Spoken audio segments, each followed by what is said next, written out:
அலைபேசியால் நான் இதில் கலந்து கொள்ள விருப்பப்பட்டேன். அதுவும் குழந்தைகளுடன் பேசுவது மிகவும் அவசியம் என்று கருதுகிறேன். டாக்டர் கலாம் அவர்கள் எப்பொழுதுமே சொல்வது, அவரிடம் நாங்கள் வேலை செய்யும் பொழுது எதையும் செயலாக்கம் செய்ய வேண்டும் என்றால் குழந்தைகளிடம்தான் பேச வேண்டும். பெரியவர்கள் ஆல்ரெடி ஒரு செட் ஆஃப் ஐடியாஸ் எல்லாம் இருப்பாங்க, அவங்க கரெக்ட் பண்ணி நம்ம கொண்டு போகிறதுக்கு கொஞ்சம் நாளாகும்.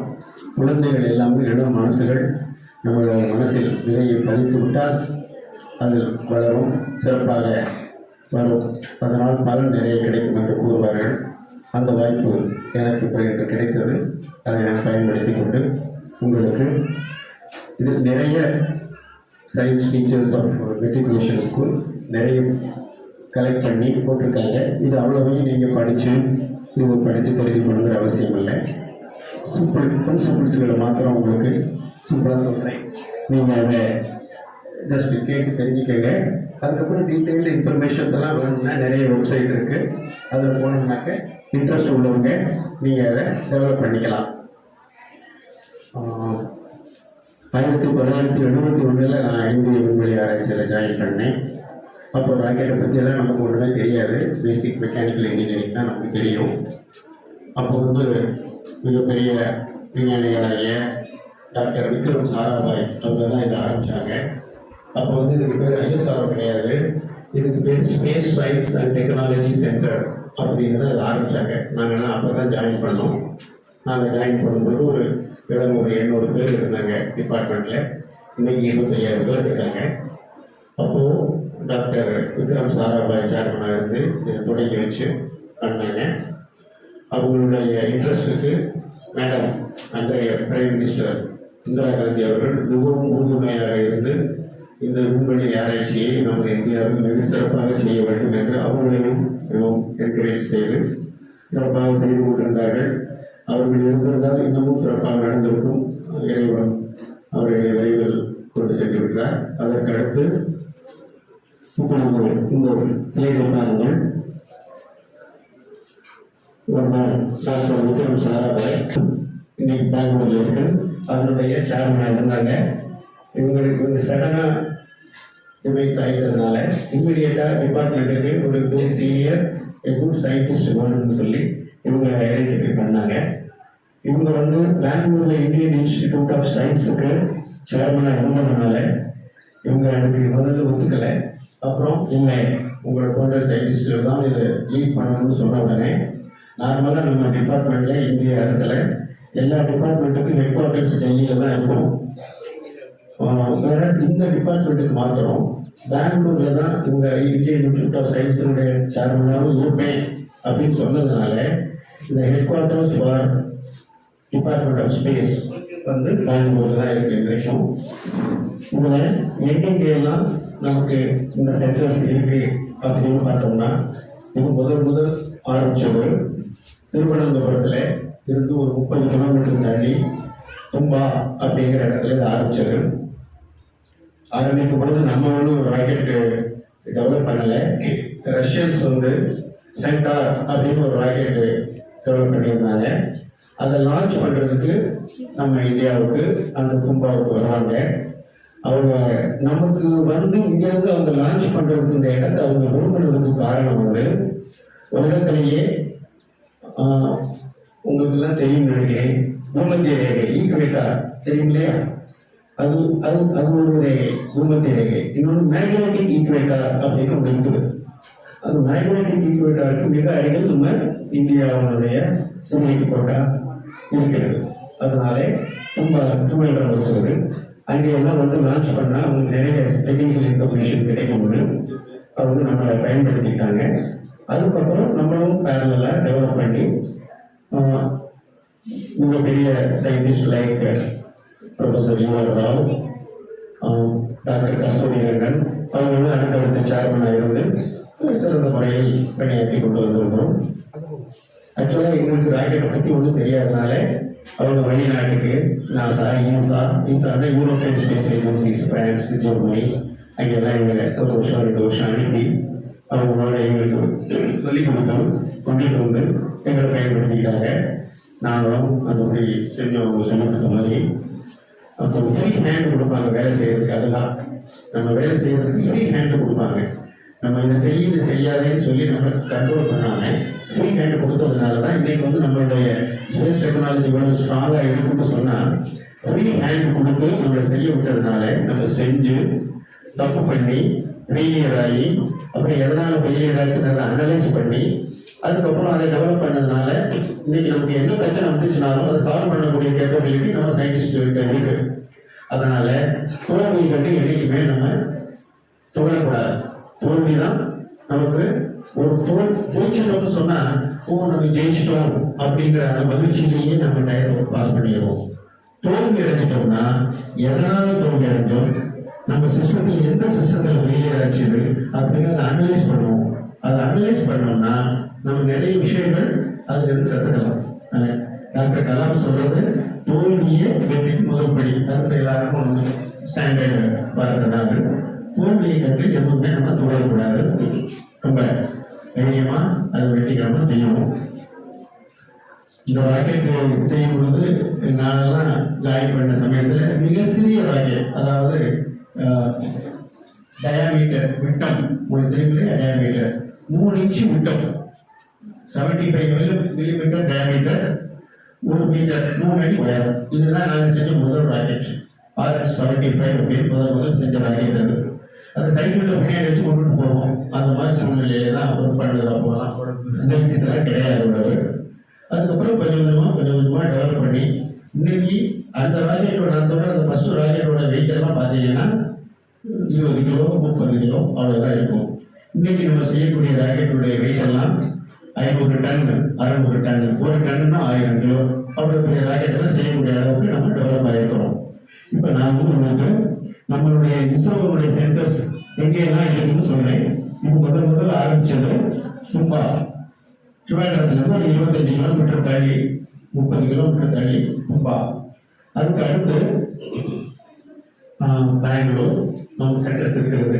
கும்பாவில் வந்து rocket research and development, Sriharikota வந்து ராக்கெட் லான்ச்சிங் பண்ணுறதெல்லாம் அங்கே. அடுத்து பெங்களூர்ல வந்து சேட்டலைட் செய்யறதெல்லாம் பெங்களூர்ல.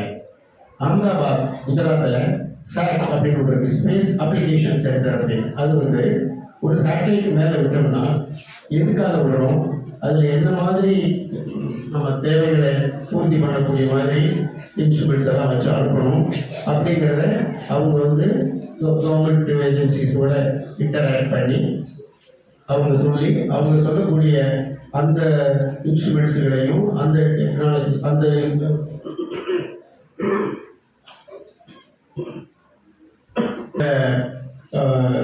எக்ஸ்பெரிமெண்ட்ஸுகளையெல்லாம் இந்த சேட்டலைட்ல வச்சு அனுப்பணும்.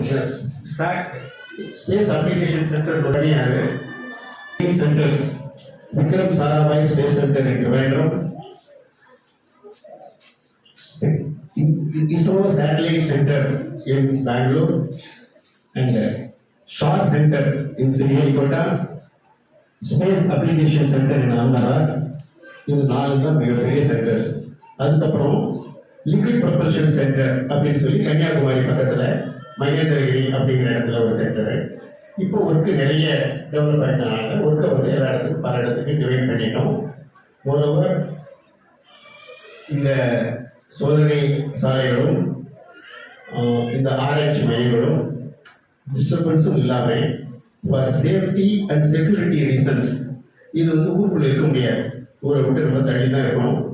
ஸ்ரீஹரிகோட்டா வந்து கிட்டத்தட்ட 38,000 ஏக்கர் பெரிய லேண்டு, 2 பக்கெட் கடல், 2 பக்கெட் பேக் வாட்டர். திருவேண்டரத்தில் இருக்கக்கூடிய கும்பா வந்து ஒரு சைடு கடல், ஒரு சைடு ஆறு, அது ஒரு செக்யூர்ட் பிளேஸ்.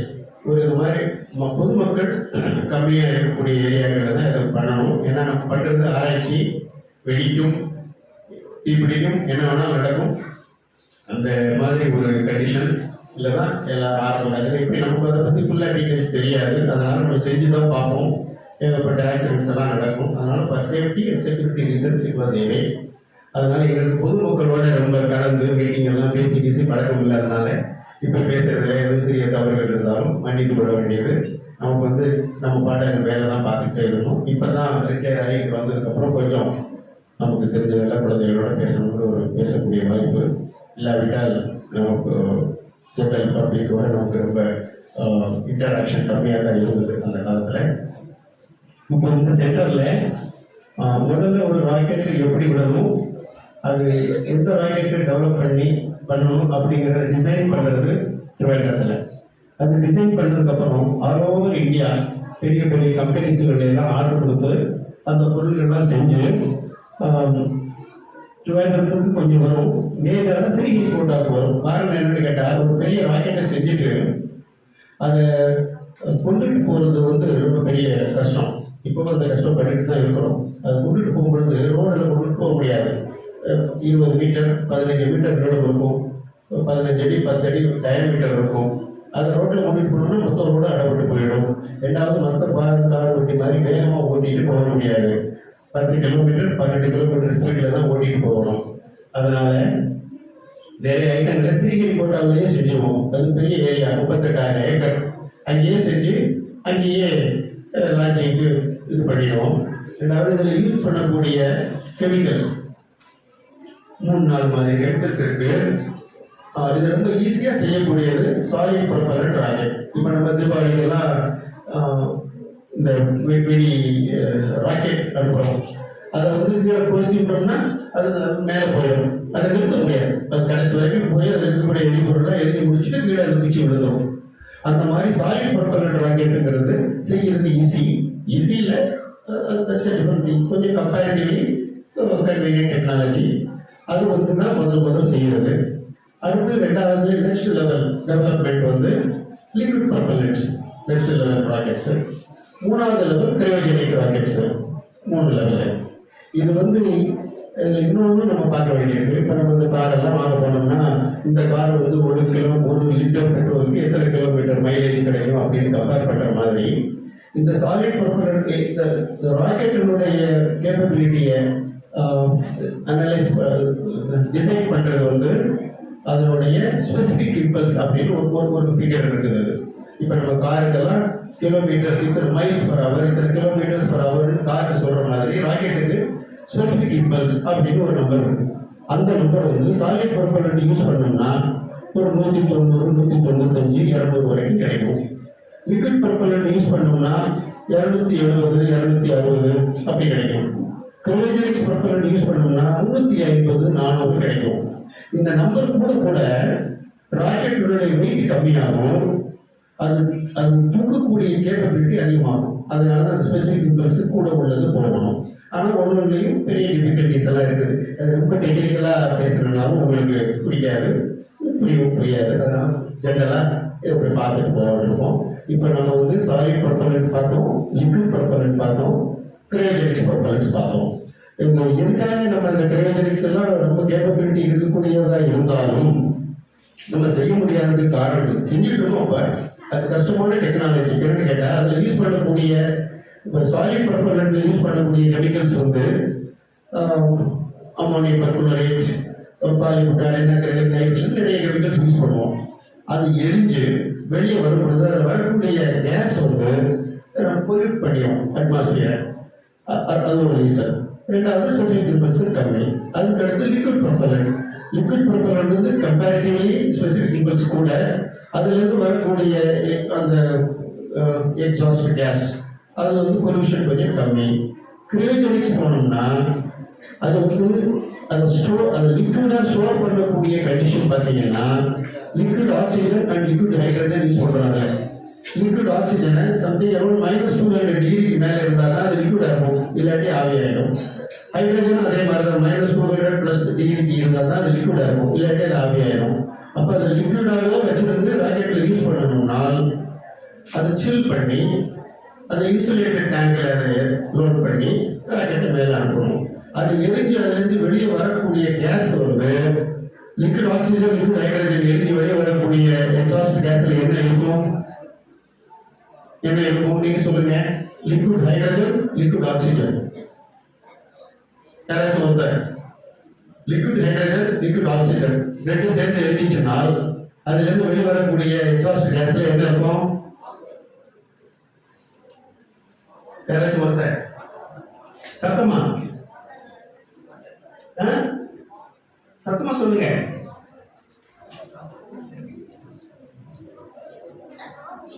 நீங்க சொல்லணும்னு பாக்குறேன். சரி, what is the chemical formula for water? H2O.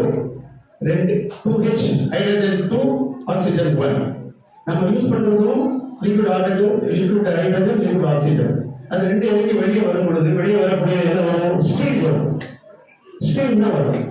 But சில கெமிக்கல்ஸ் வேற கண்ட்ரோலுக்காக யூஸ் பண்ணுவோம். அதனால பொல்யூஷன் ரொம்ப கம்மி. அதுல இருந்து வெளியே வரக்கூடிய வந்து stream. So it will pollute the atmosphere. But technology ரொம்ப காம்ப்ளிகேட்டட் டெக்னாலஜி இருக்கு. இதுதான் this is the difference between all the three rockets. நம்ம வந்து 3 வேவ் செய்யணும். சாலிட் ப்ரொபல்லண்ட் செய்யணும், லிக்விட் ப்ரொபல்லண்ட் செய்யணும், கிரையோஜெனிக் ப்ரொபல்லண்ட் செய்யணும். சரி, அடுத்த ஸ்லைடு காமிங்க. சரி, நம்ம செஞ்ச ராக்கெட், வாட் இஸ் ராக்கெட்?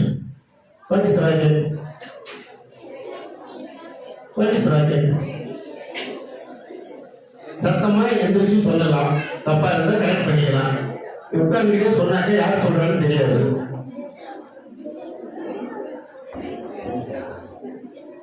ராக்கெட்ங்கிறது ஒரு வெஹிக்கிள். இப்ப கார் இருக்கு, கார் வந்து ஒரு வெஹிக்கிள். அதுல உட்கார்ந்துட்டு போயிருக்க நம்ம பேசஞ்சர், நம்ம அதில் போகக்கூடிய பேசஞ்சர். அந்த மாதிரி ராக்கெட்டுங்கிறது ஒரு வெஹிக்கிள்.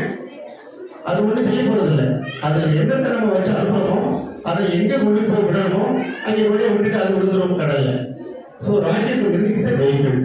இந்த ராக்கெட்டை நம்ம முதல் செய்யும் பொழுது நான் சொன்னேன், சின்ன ராக்கெட் செஞ்சோம், 1 மீட்டர் உயரத்தில் 3 இன்ச்சு டயமீட்டர்ல செஞ்சோம். அதெல்லாம் நம்ம காலத்துக்கு முன்னாடி 1971 நாங்கள் ஜாயின் பண்ண புதுசாக செஞ்சோம். ஃபர்ஸ்ட் நம்ம செஞ்சது SLV, சேட்டலைட் லான்ச் வெஹிக்கிள். அதை பற்றி அதனுடைய ப்ராஜெக்ட் டைரக்டர் வந்து டாக்டர் அப்துல் கலாம்.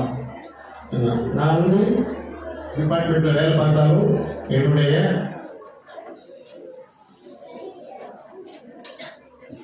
அதிர்ஷ்டம் தான் சொல்லணும். I had an opportunity to work with Dr. Kalam. அவர் தான் அதனுடைய ப்ராஜெக்ட் டைரக்டர். அவர் இருக்கும் பொழுது அந்த ப்ராஜெக்ட்ல நாங்கள் அந்த rocket SLV first rocket which is launched by India with a satellite. அதில் அனுப்பின சேட்டலைட்டுக்கு பேரு ரோஹிணி.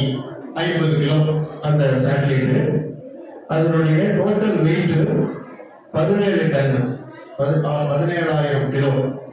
அதனுடைய ஹைட் 23 மீட்டர். இந்த படம் இந்த சைடில் இருக்கு. ஐ திங்க் இதுன்னு நினைக்கிறேன். டேக் ஆஃப் பண்ண போட்டிருக்காங்க. 23 மீட்டர் உயரம். அது வந்து 45 to 50 கிலோ தூக்கும். இதுதான் SLV. இது முதல் நம்ம செஞ்சோம். ஃபர்ஸ்ட் செஞ்சோம் ஃபெயிலியர், செகண்ட் செஞ்சோம் failure, third success, fourth success, fifth success. So SLV முடிச்சதுக்கு அப்புறம் 40 கிலோ சேட்டலைட்டை வச்சு இவ்வளவு பணம். இது வந்து 1 மீட்டர் டயாமீட்டர். அந்த ராக்கெட்டுடைய விட்டம் 1 மீட்டர். இந்த ராக்கெட் மாத்திரம் அனுப்பிட்டு இருந்தோம்னா டெக்னாலஜியை நம்ம ப்ரூவ் பண்ணலாம். எக்கனாமிக்கலி அது வந்து ரொம்ப காஸ்ட்லி. அடுத்து என்ன பண்ணலாம் அப்படின்னு நடத்தி யோசிச்சோம். இந்த சேட்டலைட்டுடைய வெயிட்டை கூட்டணும். நமக்கு இந்த ராக்கெட் வந்து ஒன்லி வெயிட் தான், அதனால பெரிய பலன் இல்லை நமக்கு. அது மேலே வச்சு அனுப்பக்கூடிய சேட்டலைட் தான் நமக்கு உபயோகப்பட போகுது பின்னாடி. அந்த சேட்டலைட் வெயிட் பெரிய சேட்டலைட்டாக இருந்துச்சுன்னா நமக்கு ரொம்ப உபயோகப்படும். அதனால என்ன பண்ணலாம், அடுத்த லெவல் ராக்கெட்டு டெவலப் பண்ணலாம். ஒரு ராக்கெட்டும் டெவலப் பண்றது ரொம்ப பெரிய வேலை. அதனால என்ன பண்ணணும், இந்த SLV ராக்கெட்டையே அப்படி வச்சுட்டு அந்த SLV-ல ஸ்டேஜஸ் 4 ஸ்டேஜ் இருக்கு. அது இந்த ஃபர்ஸ்ட் ஸ்டேஜ் மாத்திரம் 2 பக்கத்தில் சேர்த்து வச்சோம். அங்கே அது 2 சைடில் இருக்கு இல்லையா, நடுவில் இருக்க SLV பக்கத்தில் 2 இருக்குல்ல, அது வந்து 2 சேர்ந்துட்டு அது பேர் ASLV, advanced satellite launch vehicle. அதை வச்ச உடனே என்ன ஆச்சுன்னா அந்த கூடிய வெயிட் 50 கிலோ 45 கிலோ சேட்டலைட் வந்து 150 கிலோ ஆச்சு. அது நெக்ஸ்ட் டெவலப்மெண்ட். இதில் நாங்கள் வந்து எல்லாத்தையும் செஞ்சு படிச்சுக்கிட்டோம். முதல்ல வந்து சாலிட் ப்ரொபல்லண்ட் ராக்கெட்டு எப்படி அதை ஹேண்டில் பண்ணுறது, எப்படி அதை ஃபியூல் ஃபில் பண்ணுறது, அது தெரிஞ்சுட்டோம். அடுத்து வந்து இந்த ஸ்ட்ராப் ஆன் இந்த 2 ராக்கெட்டை சைடில் சேர்த்து வச்சு அதை பயன்படுறது எப்படி. இப்போ மொத்தம் 3 இருக்கு இல்லையா, கீழே நடுவில் இருக்கக்கூடிய ஒரு SLV, அதுக்கு பக்கத்தில் 2 வச்சிருக்கு. இதை ஃபயர் பண்ணணும்னா 3 ஃபயர் ஆகணும். அல்லது சைடில் இருக்க 2 மாத்திரம் ஃபயர் ஆகணும், நடுவில் இருக்கிறது லேட்டாக ஃபயர் ஆகலாம். 1 மாத்திரம் ஃபயர் ஆச்சுன்னா என்ன ஆகும்? இப்படி போகிறது பிறகு திரும்பி. அதனால இந்த டெக்னிக்கெல்லாம் ஒவ்வொன்றா செஞ்சு படிச்சு எஸ்எல்வி. அடுத்து பிஎஸ்எல்வி. பிஎஸ்எல்வினா polar satellite launch vehicle. Polar satellite launch வெஹிக்கிள்னா என்ன? அடுத்தது geosynchronous satellite launch vehicle. Geosynchronous satellite launch vehicle. அது பின்னாடி அடுத்த படங்கள்ல அது வரும்பொழுது நம்ம கொஞ்சம் டீட்டெயிலாக சொல்லலாம். ஜியோ சிங்கர்னஸ் சேட்டலைட் லான்ச் வெஹிக்கிள்னா ஜிஎஸ்எல்வி. பிஎஸ்எல்வி தான் போலார் சேட்டலைட் லான்ச் வெஹிக்கிள். அடுத்தது அதனுடைய further improvement GSLV mark 3.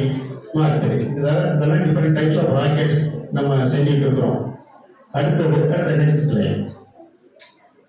Okay, SLV பற்றி நான் சொல்லிட்டேன் உங்களுக்கு. இது வந்து மேக்சிமம் ஒரு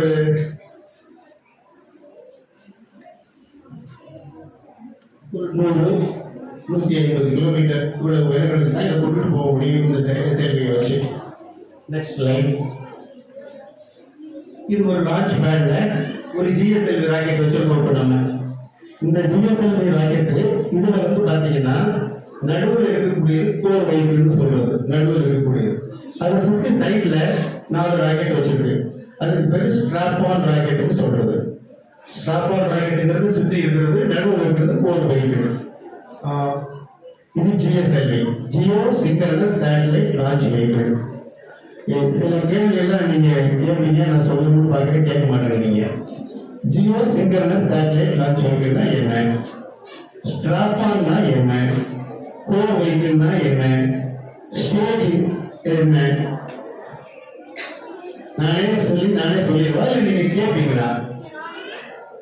சரி, நானே சொல்லிடுறேன்.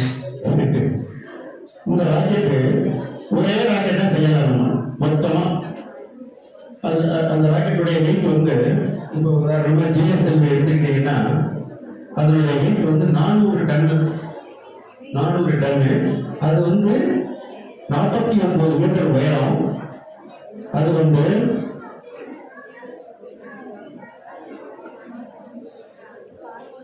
4.5 டன் வெயிட் தூக்கிட்டு போகணும்.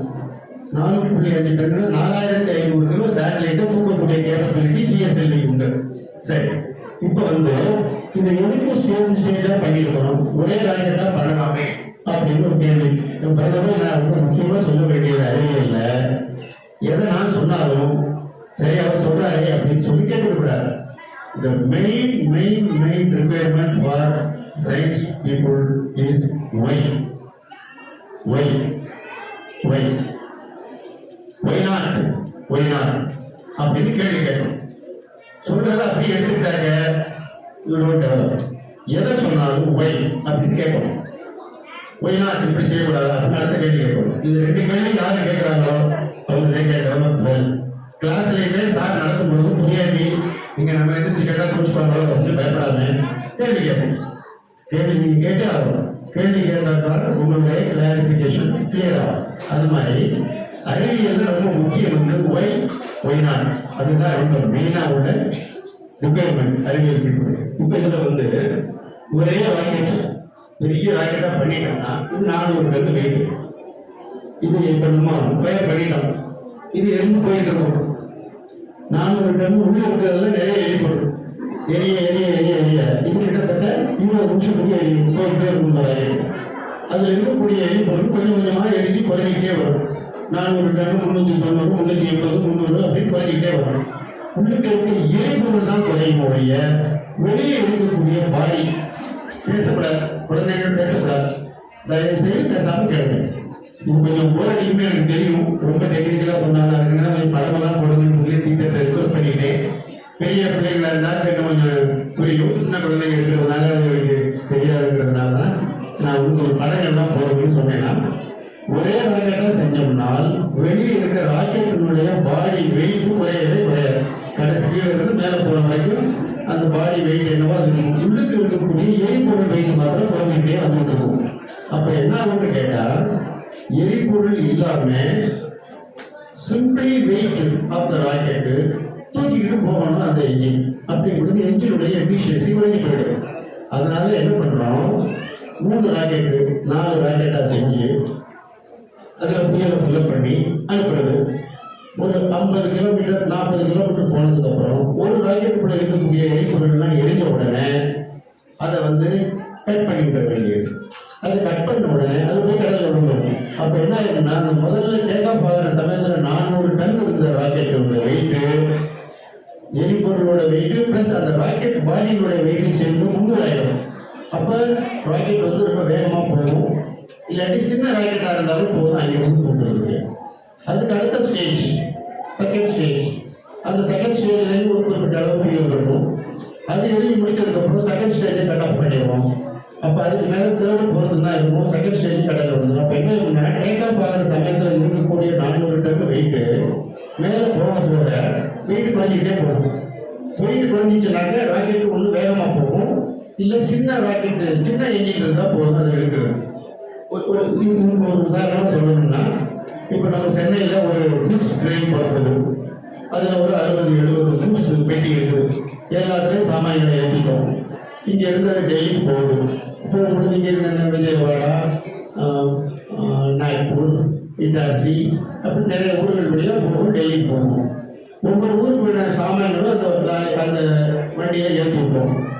இந்த எல்லா சாமான்களும் அந்தந்த ஊரில் இறக்கிட்டதுக்கப்புறம் வெறும் வண்டியை எம்டி பெட்டியையும் அந்த இன்ஜின் இழுத்துட்டே போச்சுன்னா, ஆல்ரெடி பொருள் இறக்கியாச்சு, ஆனால் இங்கே ரயிலுடைய பெட்டியும் இழுத்துக்கிட்டே போச்சுன்னா அந்த இன்ஜினுடைய கேப்பபிலிட்டி எஃபிஷியன்சி குறைஞ்சி போய் ஃபியூல் வேஸ்ட் ஆகும். மெட்ராஸில் உள்ள பொருளை இறக்கி முடிச்ச உடனே பொருளையும் இறக்கி கொடுத்துட்டு அந்த இன்ஜின்ல ஒரு 10 பெட்டி அதையும் கட் பண்ணி விட வேண்டியது, மெட்ராஸில் விட வேண்டியது. அப்போ என்னன்னா 60 பெட்டி இருந்தது 50 பெட்டி ஆகும். அப்போ இன்ஜினுக்கு இழுக்கிறது ஈஸியாகிடும். அப்புறம் அடுத்த ஒரு விஜயவாடா போச்சுன்னா அங்கே உள்ள ஒரு 10 பெட்டியில் உள்ள சாமான்களை இறக்கி போட்டுட்டு அந்த இன்ஜினை கட் பண்ணிக்க வேண்டியது. இப்படி கட் பண்ணிக்கிட்டே போனோம்னா கடைசியில் இன்ஜினுக்கு ரொம்ப லோடு கம்மியாக இருக்கும், இழுக்கக்கூடிய பவரும் கொஞ்சமாக தான் போகும். அதே பிரின்சிபல் தான் இங்கே. ஒவ்வொரு ராக்கெட்டும் ஒரு குறிப்பிட்ட உயரம் போனதுக்கப்புறம் கட் பண்ணி கடலில் விட்டுறோம். ஓகே, இப்போ வந்து இதெல்லாம் இந்த ராக்கெட்டுடைய பல்வேறு டீட்டெயில்ஸ். ஜிபிஓனா என்ன அதெல்லாம் வேண்டாம், அதெல்லாம் அப்புறம் தெரிவிக்கலாம். நம்ம இது வந்து இதான் Jio synchronous satellite launch vehicle. Jio synchronous அப்படின்னா என்னன்னு கேட்டால், அடுத்த ஸ்லைடு அந்த சர்க்கிள் இருந்துச்சு, அதை போய் பார்க்கலாம். பார்ப்போம் இங்கே என்ன தண்ணி சார். அடுத்த ஸ்லைடு போங்க, இன்னொன்று போங்க. இது என்னன்னு கேட்டால் கொஞ்சம் பார்க்கணும், பேசக்கூடாது. இது வந்து எட்டு பூமி ஒரு தவணை சுற்றி வர்றதுக்கு எவ்வளவு நேரம் ஆகுது? ஒரு தவணை பூமி ஒரு சுற்றுறதுக்கு எவ்வளவு மணி நேரம் ஆகுது? 24 hours ஆகுது. Very good. ஒரு சர்க்கிளுக்கு எத்தனை டிகிரி? 360 டிகிரி. 360 டிகிரியில ஒரு சுத்தி வர்றதுக்கு 24 மணி நேரம் ஆகுது. அப்போ ஒரு மணி நேரத்தில் எத்தனை டிகிரி சுத்தம்? 15 டிகிரி. 360 divided by 24. அப்ப இந்த ஒரு சர்க்கிள் 360 டிகிரி, இது சுத்தறதுக்கு 24 மணி நேரம். அப்ப இந்த பீஸ் வந்து ஒரு மணி நேரத்துல 15 டிகிரி போயிருக்கும். 15 டிகிரி சுத்தி இருக்கும். அடுத்த 2 மணி நேரத்துல 30 டிகிரி. 24 ஹவர்ஸ்ல 360 டிகிரி ஒரு சுத்திடும். இப்போ ஜியோ சின்க்ரனஸ் சேட்டலைட் லான்ச் வெஹிக்கிள்னா இந்த பூமி சுத்துறதுக்கு 24 மணி நேரம் ஆகுது. இந்த சேட்டலைட்டை கொண்டுட்டு போய் எங்க வைக்கிறோமோ அதுவும் சுத்துறதுக்கு 24 மணி நேரம் ஆச்சுன்னு சொன்னால் ரெண்டும் ஒரே இடத்துல இருக்குமா இல்லையா? இப்போ 2 பேர் கார்ல போறோம், நம்ம 2 காரும் ஒரே 60 கிலோமீட்டர் ஸ்பீட்ல 2 பேரும் ஓட்டிட்டு போறாங்க அகலமான ரோட்ல. அப்ப 2 பேரும் டிரைவர் பேசிக்கிட்டே போறாமா இல்லையா? ஏன்னா 2 60 கிலோமீட்டர்ல போகுது, 2 டிரைவர்ஸ் உட்கார்ந்துருக்காங்க. 2 காரும் 60 கிலோமீட்டர் போயிட்டு இருக்கும்போது 2 பேரும் பேசிக்கிட்டே போறாங்க. ஆனா நம்ம கீழே இருக்கிறவங்களுக்கு அது ஹை ஸ்பீட்ல 60 கிலோமீட்டர் போய்கிட்டு இருக்காங்க தரையில இருக்கிறவங்களுக்கு. ஆனா அவங்க 2 பேரும் பேசிக்கிட்டே போறாங்க, ஏன்னா 2 பேரும் ஒரே ஸ்பீட்ல போறாங்க. அந்த மாதிரி இந்த சேட்டலைட் சுத்துறதுக்கு ஒரு மணி நேரத்துக்கு 15 டிகிரி பூமி சுத்துறதுக்கு. இதுக்கு வேற சேட்டலைட் சுத்துறது ஒரு மணி நேரத்துக்கு 15 டிகிரி போச்சுன்னு சொன்னால் இந்த பூமியில பூமி சுத்தக்கூடிய வேகமும் சேட்டலைட் சுத்தக்கூடியதும் 2 ஆல்வேஸ் ஒன்றுக்கு மேல ஒன்னாவே இருக்கும். புரியுதா? இப்ப இந்த படத்தை பாருங்க. இந்த இது எங்க இருக்கோ இந்த இடத்துல அந்த கிரீன் இருக்கு பாருங்க. இதுக்கு நேரம் இந்த கிரீன் இருக்கு பாருங்க. இந்த ஆல்வேஸ் அது ரெண்டு ஒரே லைன்ல இருக்கு பாத்தீங்களா? அப்ப என்ன ஆகும்னா இதுதான் ஜியோ சிங்க்ரனஸ் சொல்றது. ஜியோனா பூமி எர்த்து, அதோட சேட்டலைட் சுத்துறத சிங்க்ரனைஸ் பண்ணிடுறது. சிங்க்ரனைஸ் பண்றதுன்னா ரெண்டையும் ஒருத்தர மாதிரி வச்சிடுறது. அப்போ பூமி சுத்துற வேகம் வேகம் இல்லை, பூமி சுத்துற டிகிரியும் சேட்டலைட் சுத்துற டிகிரியும் நான் அந்த வேகம்னு சொல்லக்கூடாது. ஏன்னு கேட்டா பூமியினுடைய டயமீட்டர் எவ்வளவு, பூமியினுடைய சைஸ் டயமீட்டர் எவ்வளவு சத்தமா சொல்லுங்க. 12,800 கிலோமீட்டர். இந்த நம்ம பூமியினுடைய டயமீட்டர் 12,800 கிலோமீட்டர். இந்த பூமி 12,800 கிலோமீட்டர் சர்க்கிளுக்கு பெரிஃபெரி என்ன? What is the circumference of a circle? 2πr πd. நான் ரொம்ப டெக்னிக்கலா கேள்விக்கணும் இல்லை இல்லையா? 2πr அப்படின்னா அந்த சுற்றுலா கிட்டத்தட்ட 40,000 கிலோமீட்டர் வரும். பூமியினுடைய இந்த பூமியில ஒரு இடத்துல இருந்துட்டு ஒரு சுத்தி வந்தோம்னா அதே இடத்துக்கு வர்றதுக்கு 40,000 கிலோமீட்டர் நம்ம சுற்றணும். 15 டிகிரி 40,000 கிலோமீட்டருக்கு 360 டிகிரி. 15 டிகிரிக்கு எவ்வளவு? 15 ஏதோ சம் கிலோமீட்டர் வரும். ஒரு 200-500 கிலோமீட்டர் வச்சுக்கோம். இந்த 500 கிலோமீட்டர் வந்து 12,000 கிலோமீட்டர். ஆனா சேட்டலைட் இங்க இருக்கு. அதே 15 டிகிரி இந்த மாதிரி பண்ணோம்னா இந்த டிஸ்டன்ஸ் கூட இல்லையா? சர்க்கிள் டயமீட்டர் பெருசா இருக்கும் இல்லையா?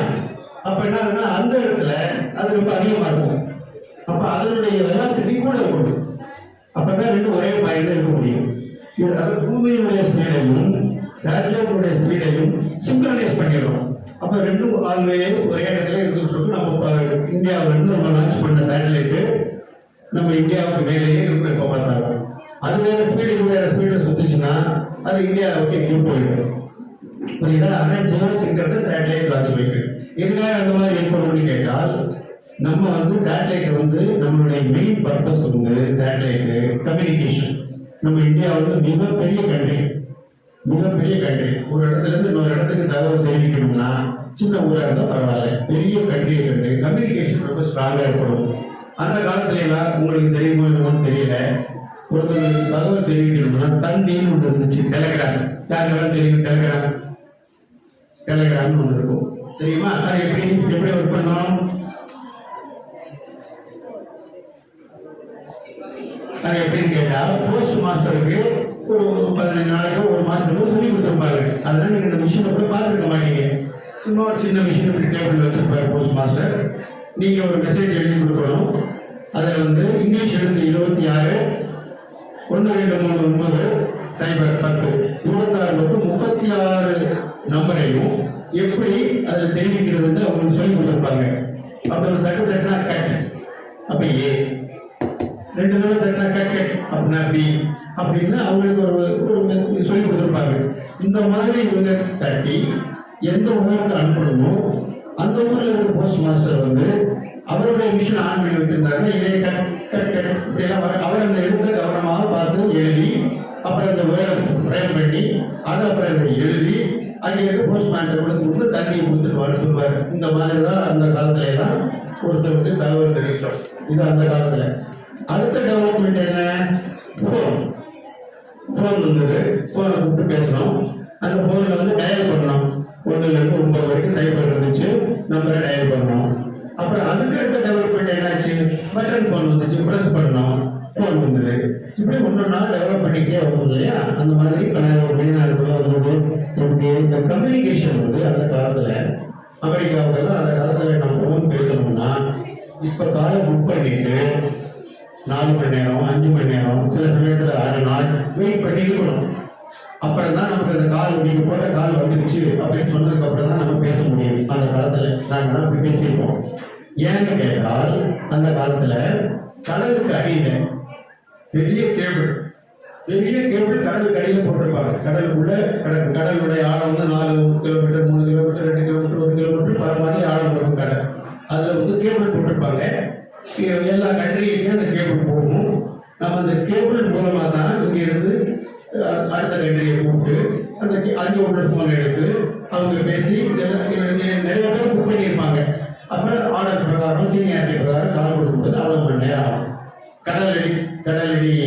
கம்யூனிகேஷன்.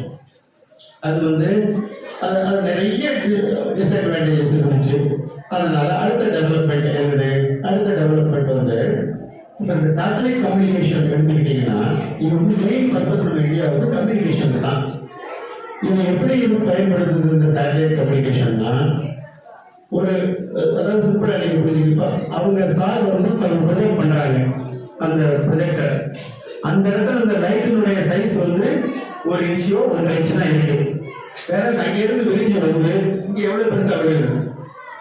ஒரு டார்ச்லைட் எப்படி பெருசாக அடிங்க, டார்ச்லைட்டினுடைய முனையில 1 இன்ச் 1.5 இன்ச் 2 இன்ச் தான் இருக்கும் அந்த கண்ணாடி கிளாஸ். ஆனா லைட்டு போய் விழுகிற இடத்துல பெரிய சர்க்கிளா இருக்கும், பெரிய ரொம்ப இடத்த கவர் பண்ணும். அதே பிரின்சிபல் தான் சேட்டலைட். சேட்டலைட்டுக்கு நம்ம இங்க இருந்து இப்போ நமக்கு டெல்லியை கான்டாக்ட் பண்ணணும் அப்படின்னா மெட்ராஸ்ல இருக்கு சேட்டலைட்ல இருந்து சிக்னல், கிரவுண்ட்ல இருந்து சிக்னலை சேட்டலைட் அனுப்பிட வேண்டியது. சேட்டலைட் என்ன பண்ணும், கூட டிராவல் பண்ணி போகும் பொழுது நம்ம அனுப்புற சிக்னல் வந்து வீக் ஆயிடும். அங்க வந்து ரிசீவர் இருக்கும் சேட்டலைட்ல, அது ரிசீவ் பண்ணி மறுபடியும் அதை பூஸ்ட் பண்ணி சிக்னலை பூஸ்ட் பண்ணி அங்க இருக்க பவர்ஃபுல் சிக்னலை மேல இருந்து கீழே அனுப்பும். அப்படி கீழே அனுப்பும் பொழுது அது ஒரு டார்ச் லைட்ல இருந்து எப்படி வரும்பொழுது அப்படி விரிஞ்சு போகுதோ அந்த மாதிரி பூமியினுடைய ஒரு 1/3 பகுதி, பூமியினுடைய இப்ப இங்க இருந்து நம்ம இந்த இடத்துல இருந்து நம்ம சிக்னல் அனுப்பிச்சோம்னா பூமியினுடைய 1/3 பகுதியை அப்படியே சிக்னல் வந்து கவர் பண்ணும். அப்ப இந்த எந்தெந்த இடத்துல எல்லாம் இந்த கவரேஜ் இருந்தோ அங்க உள்ள கண்ட்ரிகளை டைரக்டா சிக்னல் மெசேஜ் போயிடும். அப்ப நம்ம கிரவுண்ட்ல இருந்து சேட்டலைட்டுக்கு மெசேஜ் அனுப்பி சேட்டலைட்ல இருந்து திரும்ப கீழே சிக்னல் வரும் பொழுது 1/3 of the globe is covered. சரி, இது வந்து ஒரு சைடு இருந்தா பரவாயில்ல. அமெரிக்கா இங்கே இருக்கு, இந்தியா இங்கே இருக்கு, அமெரிக்கா நேரம் பின்னாடி இருக்கு. எப்படி அந்த சிக்னல் அங்கே போகும்? அதனால மினிமம் 3 சேட்டலைட் வரும். மினிமம் 3 சேட்டலைட் வரும். ஒரு சேட்டலைட் இங்க இருக்கலாம், இன்னொரு சேட்டலைட் இங்கே இருக்கலாம், இன்னொரு சேட்டலைட் இங்கே இருக்கலாம். 120 டிகிரி இருக்கணும் ஒவ்வொரு சேட்டலைட் மினிமம். அது இப்போ நம்ம கான்ஸ்டலேஷன் நிறைய இருக்கு. இப்போ கார்ல எல்லாம் போகும்போது ஜிபிஎஸ் ஆன் பண்ணீங்கன்னா எந்த மூல முழுக்க எல்லாமே தெரியுதுன்னா அதுக்கு நிறைய 20-30 சேட்டலைட் கான்ஸ்டலேஷன் இருக்கு. அதெல்லாம் அதை போட்டு காட்ட முடியலைங்கனால உடனே மாற்ற போட்டு காமிச்சிருக்கலாம். 3 சேட்டலைட் இங்க ஒன்று, இங்க ஒன்று, இங்க ஒன்று இருந்துச்சுன்னா இப்போ இந்தியாவில இருந்து அமெரிக்காவுக்கு நம்ம பேசணும்னா இந்தியாவில இருந்து இந்த சேட்டலைட் சிக்னல் அனுப்புவாங்க. இந்த சிக்னல் இந்த சேட்டலைட்டுக்கு போனதுக்கு அப்புறம் இந்த சேட்டலைட் இன்னொன்று ரொம்ப முக்கியமா தெரிஞ்சுக்க வேண்டியது, சிக்னல் வந்து எப்பவுமே ஸ்ட்ரெயிட் லைன்ல தான் டிராவல் பண்ணும். வளைஞ்செல்லாம் போகாது, ஸ்ட்ரெயிட்டா தான் போகும். அப்படிங்கும்போது இங்க இருந்து ஸ்ட்ரெயிட்டா நம்ம அனுப்பிட்டோம், திருப்பி ஸ்ட்ரெயிட்டா இங்க அனுப்புறதுக்கு தான் தெரியும். அதுக்கு சிக்னல் வந்து வளைஞ்செல்லாம் போகாது. அப்ப இங்க இருந்து ஸ்ட்ரெயிட்டா இங்க போனதுக்கு அப்புறம் இங்க இருந்து அடுத்த சேட்டலைட் ஸ்ட்ரெயிட்டா அனுப்புவாங்க. அடுத்த சேட்டலைட் அங்கிருந்து அதுக்கு அனுப்பிச்சுன்னா அது இந்த சைடு ஒரு 1/3 கவர் பண்ணும். இந்த இடத்துல இருக்க இங்க இந்த கண்ட்ரில இருந்து இந்த இடத்துல இருக்கக்கூடிய கண்ட்ரிக்கு அனுப்பணும்னு சொன்னா இங்க இருந்து இந்த சேட்டலைட்டுக்கு அனுப்பி இந்த சேட்டலைட்டுக்கு போயிட்டு அங்க இருந்து வந்துச்சுன்னா இங்க இருக்க கண்ட்ரி எல்லாம் கவர் ஆகிடும். இங்க இருக்கிற கண்ட்ரிக்கு மெசேஜ் அனுப்பணும்னால் இங்க இருந்து இந்த சேட்டலைட்டுக்கு அனுப்பி இந்த சேட்டலைட் இந்த சைடு திருப்பி சிக்னல் கொடுத்துச்சுன்னா அங்க இருந்து கிடக்கும். அவங்களுக்கு 3 சேட்டலைட் இருந்துச்சுன்னு சொன்னால் மொத்த குளோபை கவர் பண்ணிடலாம். இப்போ அதுதான் இன்னைக்கு நடந்துட்டு இருக்கு. அதுதான் சேட்டலைட் உடன்கிறது. சேட்டலைட் கம்யூனிகேஷன் வந்து ரொம்ப வெரி வெரி எசென்ஷியல். அதனால தான் இப்போ நம்ம ஜியோ சின்க்ரோனஸ் சேட்டலைட் லான்ச் பண்றோம். இதுல எல்லா கண்ட்ரியும் அவங்கவுங்க சேட்டலைட் லான்ச் பண்ணுவாங்க. அவங்கவுங்க கண்ட்ரிக்கு மேல சேட்டலைட் இருக்கணும்னு விரும்புவாங்க. நான் இங்கே தான் வச்சுப்பேன், நீங்க தான் இங்கே வச்சுப்பேன்னு சொன்னாங்க. எந்த இடத்துல உன்னுடைய சேட்டலைட்ல நீ வச்சுக்கலாம் அப்படிங்கிறது நமக்கு இன்டர்நேஷனல் பர்மிஷன் வாங்கணும், ரிஜிஸ்டர் பண்ணி. அது யூஎஸ்ல ஒரு பெரிய கன்சார்டியம் இருக்கு. அங்கே போய் நாங்கள் வந்து இந்த சேட்டலைட் லான்ச் பண்ண போறோம், எங்களுக்கு ஸ்லாட் வரணும்னு சொன்னா இந்த பெரிய ஸ்லாட் சுற்றிட்டு பாருங்க. இதுல இப்ப இந்தியா இங்கே இருக்குன்னு சொன்னா உனக்கு வந்து இதுல இருந்து இதுக்குள்ள இந்த இடத்துக்குள்ள ஒரு 50 to 100 கிலோமீட்டர் டிஸ்டன்ஸ்க்குள்ள தான் நம்மளுடைய சேட்டலைட்டை வந்து நீங்க நிறுத்திக்கணும் அப்படின்னு சொல்லி நமக்கு கிளியரன்ஸ் கொடுப்பாங்க. அப்பதான் நம்ம லான்ச் பண்ண முடியும். இது வந்து Jio synchronous satellite launch vehicles. Jio synchronous satellite launch vehicle வந்து எப்பவுமே பூமத்திய ரேகைக்கு மேல, இப்ப இது குளோப் எல்லாம் தெரியல, எல்லாரும் குளோப், இது குளோப், இது பூமி வந்து இப்படி சுத்தணும். இந்த இடத்துல இருக்கிறது இது பூமத்திய ரேகை, அதாவது ஈக்குவேட்டார். ஈக்குவேட்டாருக்கு மேலதான் இந்த சேட்டலைட் இருக்கணும். இப்ப சொன்னேன், பூமி சுத்துற வேகமும் சேட்டலைட் சுத்துற வேகமும் ரெண்டையும் சிங்க்ரனைஸ் பண்ணிருக்கோம். இது ஜியோ சென்டர்ஸ். இன்னொரு ரிக்வயர்மெண்ட் இருக்குது. நம்ம கண்ட்ரி ஆப்பிரிக்கா இதெல்லாம் அந்த படத்தை பார்த்தீங்கன்னா இந்த டைரக்ஷன்ல அந்த கண்ட்ரி பெருசா இருக்கும். இந்த சைட்ல இருந்து இந்த சைடு வரைக்கும் இது நார்த் போல் வட துருவம், இது தென் துருவம். இந்த டைரக்ஷன்ல அந்த கண்ட்ரி இப்படி இருக்கும் லேண்ட். இப்போ நம்ம இந்தியா உங்களுக்கு தெரியாது. இது அமெரிக்கா, இது இது Canada, north America, south America. இந்த டைரக்ஷன்ல தான் நிறைய இருக்குது இந்த லேண்ட் மாஸ். இங்கிட்டு கடல், இங்கிட்டு கடல். அதே மாதிரி அடுத்து ஆப்பிரிக்கா எடுத்துக்கங்க, இந்த டைரக்ஷன்ல தான் நிறைய இருக்கு லேண்ட். அந்த மாதிரி நம்ம இந்தியா இந்த லென்த்ல நிறைய இருக்கு. பட் சைடுலேயே இருக்கு பாத்தீங்கன்னா, கன்னியாகுமரியில இருந்து காஷ்மீர் வரைக்கும் லென்த் வைஸ்ல இருக்கு.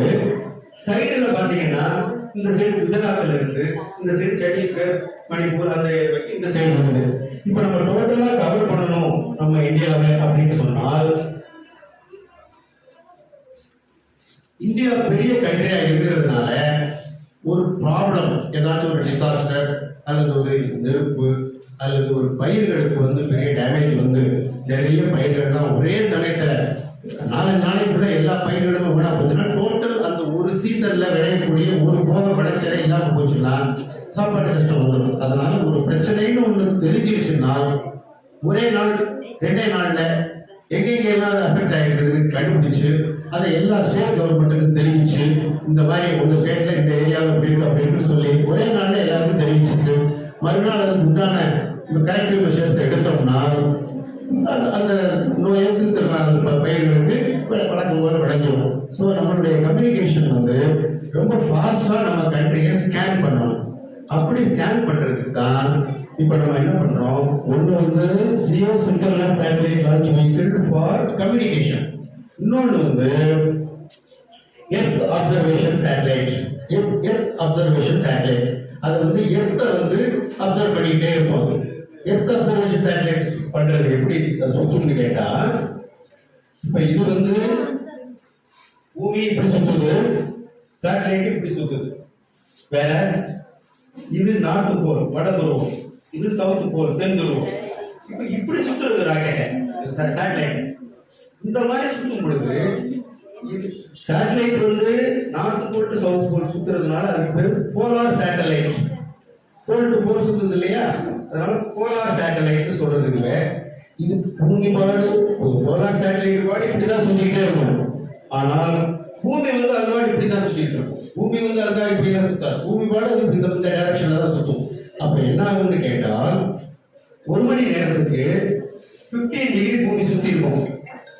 நம்ம போலார் சேட்டலைட் லான்ச் ஒரு சுத்தி வர்றதுக்கு 92 நிமிஷத்துல சுத்தி வந்துடும். அது ரொம்ப ஃபாஸ்டா சுத்தி வந்துடும். அப்ப அந்த 92 என்ன சொன்னேன், 92 நிமிஷத்துல இந்த பூமி அப்படி சுத்தும் பொழுது இந்த ஏரியா ஃபுல்லா 15 டிகிரி அகலத்துக்கு கேமரா போட்டோ எடுக்கும். அடுத்த சுத்தி வரும் பொழுது பூமி நம்ம சுத்தி இருக்கும், அடுத்த 15 டிகிரி எடுக்கும். அப்ப டோட்டல் இந்த போலார் சேட்டலைட் எவ்வரி 15 டிகிரிய எவ்வரி 92 மினிட்ஸ் 96 மினிட்ஸுக்கு ஸ்கேன் பண்ணிக்கிட்டே இருக்கும். அப்போ டோட்டல் குளோபுல எல்லா கண்ட்ரிலையும் என்ன பிரச்சனை இருந்தாலும் குயிக்கா கண்டுபிடிச்சு ஒருத்தர் தகவல் தெரிவிச்சு we can save the earth, we can save the people, என்விரான்மெண்ட்டை ப்ரொடெக்ட் பண்ணலாம். அதனாலதான் polar satellite launch vehicle pole to pole சுற்றுவது, north pole to south pole. அடுத்து எர்த் அப்சர்வேஷன் சேட்டலைட், நம்ம எர்த்தை அப்சர்வ் பண்றோம். அதனால அந்த சேட்டலைட் பேர் எர்த் அப்சர்வேஷன் சேட்டலைட். இதை கம்யூனிகேஷன் யூஸ் பண்ண முடியாது. ஏன்னு கேட்டா இது 92 நிமிஷத்துல ஒரு சுத்திடும். ஆனா பூமி ஒரு சுத்துறதுக்கு 24 மணி நேரம் ஆகுது. அப்போ ஒரே இடத்துல இருக்காது. இப்போ முதல்ல இந்தியாவை பார்த்து அப்புறம் எந்தெந்தோ கண்ட்ரியை பார்த்துட்டோம். அதனால அதை எர்த் அப்சர்வேஷன் சேட்டலைட்டை எதுக்கெல்லாம் யூஸ் பண்ணலாம்னு கேட்டா, அங்க இருந்து போட்டோ எடுத்து அனுப்பிட்டே இருக்கும் அந்த சேட்டலைட். அந்த போட்டோனுடைய அதுக்குன்னு ஒரு டிபார்ட்மெண்ட் இருக்குது நமக்கு ஹைதராபாத்ல, நேஷனல் ரிமோட் சென்சிங் ஏஜென்சி அப்படின்னு ஒரு டிபார்ட்மெண்ட் இருக்கு நமக்கு. இந்த போட்டோ கூட அவங்களுக்கு அனுப்பிடுவோம். அவங்க அதை அனலைஸ் பண்ணி கலர் டிஃபரன்ஸ் இருக்கும். நம்ம போர் அடிக்குதா எப்படி பேசுறது, இல்லை எப்படி போர் அடிக்குதா, இல்லை நம்ம வேற மாதிரி பேசுவோமா, எப்படி I want to feedback from children. ரொம்ப டெக்னிக்கலா இருக்கா கேப்பா, ரொம்ப டெக்னிக்கலா இருக்கா இல்லையா, புரியுதா புரியலையா? நாம புரியாம பேசிக்கிட்டே போகக்கூடாது. பெரியவங்களுக்கு பரவாயில்ல, உங்களுக்கு தான் ரொம்ப முக்கியமா தெரியணும். தெரியாட்டி கேளுங்க. காமனான ஒரு முதல்ல சொன்னேன், ஒய் நாட் கேள்வி கேட்கணும். யாருமே கேட்க மாட்டேங்கிறீங்க, நீங்க கேட்கணும், நான் சொல்லணும். புரியுதா? நான் சொல்றது கூட கேட்டுட்டு போனோம்னாக்க இந்த அறிவியலுக்கு அது இல்லை. அறிவியல் வந்து அறிவியல் சார்ந்த வாழ்வியல், நம்ம வாழணும் அறிவியல் சார்ந்த வாழ்வியல். அதனால கேள்வி கேட்கணும், ஒய் நாட் அப்படின்னு. ஸோ இப்போ வந்து அந்த போட்டோகிராஃப்ஸ் எல்லாம் எடுத்து ஹைதராபாத்துக்கு அனுப்புவோம். அவங்க இந்த நேஷனல் ரிமோட் சென்சிங் ஏஜென்சிஸ் அதை அனலைஸ் பண்ணி அவங்க இந்த இடத்துல நிலக்கரி இருக்கு, இந்த இடத்துல தங்கம் இருக்கு, இந்த இடத்துல வெள்ளி இருக்கு, இந்த இடத்துல கோபால்ட் நிச்சல் இருக்கு, அதுன்னு சொல்லி பூமியினுடைய கலர் டிஃபரன்ஸ் போட்டோகிராஃபில் வச்சு இடத்தை வச்சு அதை அனலைஸ் பண்ணுறது மிகப்பெரிய டிபார்ட்மெண்ட், அது பெரிய ஏரியா. அதை அனலைஸ் பண்ணுவாங்க. சில சமயத்தில் காடுகள் ஆயிரக்கணக்கான கிலோமீட்டர் காடுகள் ஒரே சமயத்தில் தீ பிடிச்சிருச்சுன்னா, காடுகள்லாம் எதுக்கு பிடிச்சுன்னு சொன்னால் மறுபடியும் அந்த மரங்களை கூட கொண்டுட்டு வர்றதுக்கு அப்புறம் 30 வருஷம் 40 வருஷம் ஆகும். டோட்டல் எக்காலஜி சேஞ்ச் ஆகி போயிடும். அதனால கொஞ்சம் தீ பிடிச்சிச்சுன்னா உடனடியா அதுக்கு ஆக்ஷன் எடுத்து நம்ம அங்கிருந்து அதை எப்படி அடைக்கிறோமோ அந்த வேலையெல்லாம் பண்ணணும். அந்த எர்த் அப்சர்வேஷன் பண்றதுக்கு தான் இந்த சேட்டலைட்டு நம்ம அதை அனுப்புவோம். ரெண்டாவது for various other research, military purpose, security பர்பஸ்க்காக யூஸ் பண்ணுறோம். சரி, இப்போ வந்து இந்த சேட்டலைட் வந்து ரொம்ப உயரத்தில் கொண்டு போய் வச்சு அங்கேருந்து ஃபோட்டோ எடுத்து அனுப்பிச்சோம்னா கிளாரிட்டி இருக்காது. இப்போ நம்ம ஃபோட்டோ எடுக்கிறோம், க்ளோஸ்அப்பாக வந்து உங்களுக்கு எடுத்தோம்னா முகம் அழகாக தெரியும். உங்களை அந்த பில்டிங்கோட அந்த கடைசியில் நிறுத்தி வச்சுட்டு இங்கேருந்து நான் ஃபோட்டோ எடுத்தேன்னா தெரியும், ஆனால் கிளாரிட்டியாக இருக்காது, பிளராக. அந்த மாதிரி ரொம்ப பக்கத்தில் இருந்துக்கிட்டு நம்ம சேட்டலைட்டினுடைய கேமரா வச்சு ஃபோட்டோ எடுத்தோம்னா அந்த ஃபோட்டோ ரொம்ப கிளாரிட்டியாக இருக்கும். ரொம்ப தூரத்தில் வச்சு எடுத்தோம்னால் தெரியும், பட் கிளாரிட்டி இல்லாமல் இருக்கும். சரி, அப்படிங்கும் பொழுது இப்போ நம்ம இதை எதுக்கு யூஸ் பண்ணுறோம்? எர்த்தை அப்சர்வ் பண்ணுறோம். எர்த்தை அப்சர்வ் பண்ணுறதுனால எவ்வளோ கிட்டத்தில் இருந்து பார்க்குறோமோ அப்போ தான் அது நல்லா தெரியுங்கிறதுனால கிட்டத்தில் கொண்டுட்டு வந்துடுவோம். கிட்டத்தில் கொண்டுட்டு வந்தால் டிஸ்அட்வான்டேஜ் என்ன? பூமியிலிருந்து ஒரு 150 கிலோமீட்டர் உயரத்து வரைக்கும் அட்மாஸ்பியர் இருக்குது, ஏர் இருக்குது. அதுக்கப்புறம் மேலே போகும்போது ஏர் இல்லை, வேகம் ஆயிடுது. இந்த 150 கிலோமீட்டருக்குள்ள நம்ம இந்த சேட்டலைட்டை கொண்டு நிறுத்தணும்னா, ஒரு எக்ஸாம்பிள், சைக்கிள் எடுத்துக்கங்க, ஒரு வெயில் எடுத்துக்கங்க, சுத்துங்க. வேகமாக சுத்துனீங்கன்னா வேகமாக சுற்றும், விட்டுருங்க. அப்போ என்ன ஆகும்? கொஞ்ச நேரம் தன்னால சுற்றும், அப்புறம் அப்படியே மெதுவாக வந்து நின்றுடும். ஏன் நிற்குது? சுத்திக்கிட்டே இருக்க வேண்டியதானே? ஏன் நிற்குது? சத்தமா எனக்கு கால் கேட்க சத்தமா போகுது. Because of friction. என்ன ஃபிரிக்ஷன்? Air friction. இந்த இடத்துலாம் ஏர் இருக்கு. நான் பேசுறது உனக்கு கேட்குதுன்னா இந்த ஏர் மூலமா தான் கேட்குது. இந்த ஏர் மூலம் தான் நான் பேசுற வார்த்தையோட வைப்ரேஷன் வந்து உன் காதுக்கு வருது. அந்த மாதிரி இந்த ஏர் ஃபிரிக்ஷன்ல சைக்கிள்ல இந்த ஸ்போர்ட்ஸ் எல்லாம் அந்த ஏர்லயே போயிட்டு வந்துட்டு நேராக நின்று.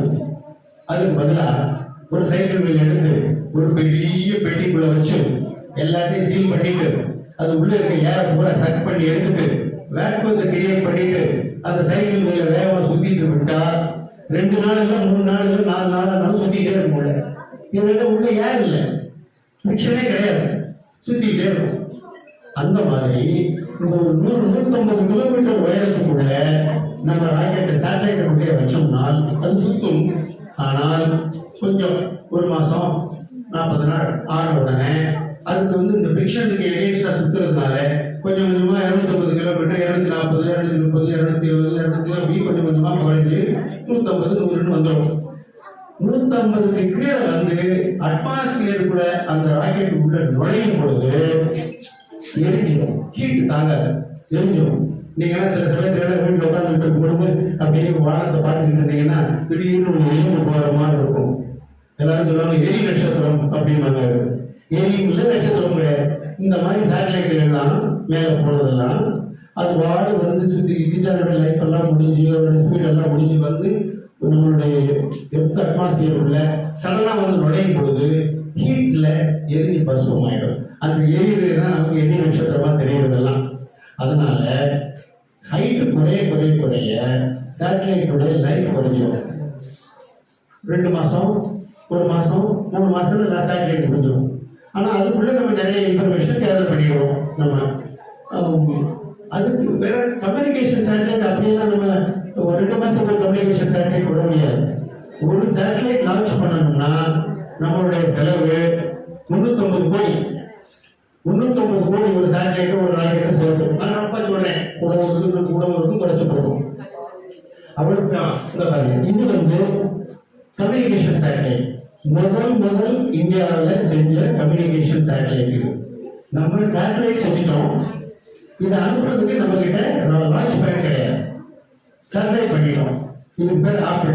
இந்த பேர் அரியால் பேசஞ்சர் பேரோட் எக்ஸ்பெரிமெண்ட் ராக்கெட் சேட்டலைட். இதை செஞ்சுட்டு அனுப்புறதுக்கு நம்ம கிட்ட லான்ச் பேட் கிடையாது. ஸோ இதை பண்ணிட்டு ஒரு டீம், நான் அந்த டீம்ல மெம்பர். அப்படி சவுத் அமெரிக்காவில் பேச்சு கையாளா அப்படின்னு ஒரு இடம் இருக்கு. அந்த இடத்துல 4 மாசம் இருந்து அங்கே போய் இதை அசம்பிளி பண்ணி அவங்க ராக்கெட்டுக்கு மேலே இதை வச்சு கொடுத்தோம். அவங்க நமக்காக லான்ச் பண்ணாங்க. இது 1989 பண்ணது இந்த ஆப்பிள் சேட்டலைட். இதில் வந்து பார்த்தீங்கன்னா இது வந்து கம்யூனிகேஷன் சேட்டலைட் இருக்கு. அடுத்தது காமிங்க. இல்லை இதுக்கு முன்னாடி போங்க, இன்னும் முன்னாடி போங்க.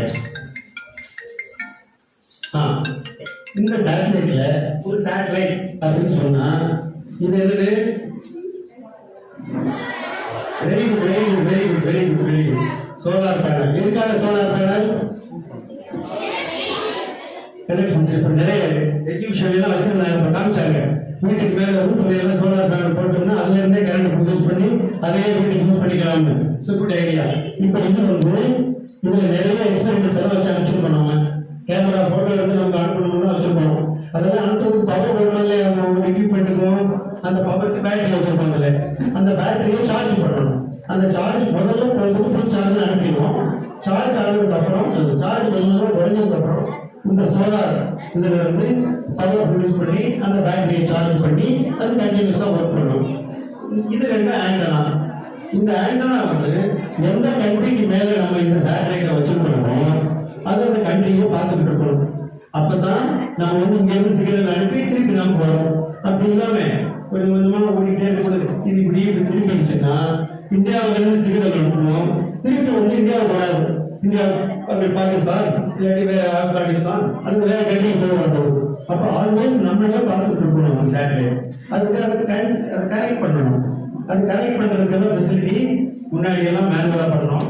பெங்களூர்ல ஹசன் அப்படின்னு ஒரு இடம் இருக்கு, அங்க இருந்து கண்ட்ரோல் பண்ணுவோம். இப்போ வந்து எல்லாமே ஆட்டோமேட்டிக்கா பண்ணிடணும்.